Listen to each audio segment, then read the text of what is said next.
Hello दोस्तों, आपका स्वागत है आपके अपने चैनल ज्ञान ज्योति में। आज हम इंटरमीडिएट की जो सेकंड चैप्टर है पोएम का कीपिंग क्वाइट, उसके सेंट्रल आइडिया के बारे में डिस्कस कर रहे हैं। The poem keeping quiet is composed bye Pablo Neruda. In this poem the poet asks all the human beings to stop all the worldly activities for a while.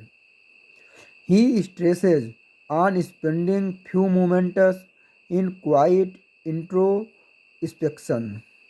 It will wash away some clutter and trouble in the world.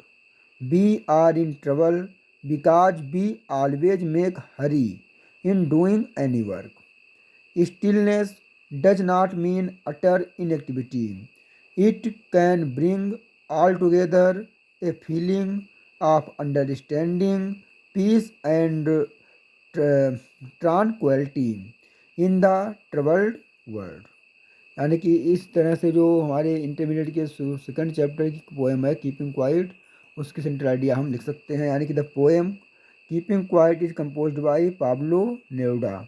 यानी जो poem keeping quiet है वो Pablo Neruda के द्वारा लिखी गई है। In this poem the poet asks all the human beings to stop all the worldly activities for a while. यानी इस कविता में जो कवि है वो मानव जाति से कुछ समय के लिए जो संसारिक क्रियाकलाप हैं उनको रोक देने के लिए कह रहा है। He stresses on spending few moments in quiet introspection. यानी जो वह अपने जो कुछ क्षण है वो बिल्कुल शांतिपूर्वक बिताना चाहता है। It will wash away some clutter and trouble in the world. यानी यह संसार की कुछ बुराइयों और समस्याओं को कुछ समय के लिए संसार से मिटा देगा। We are in trouble because we always make hurry in doing any work.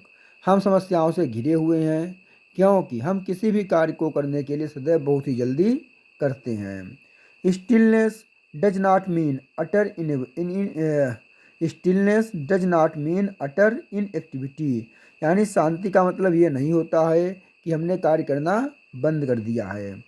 It can bring all together a feeling of understanding, peace and tranquility in the troubled world.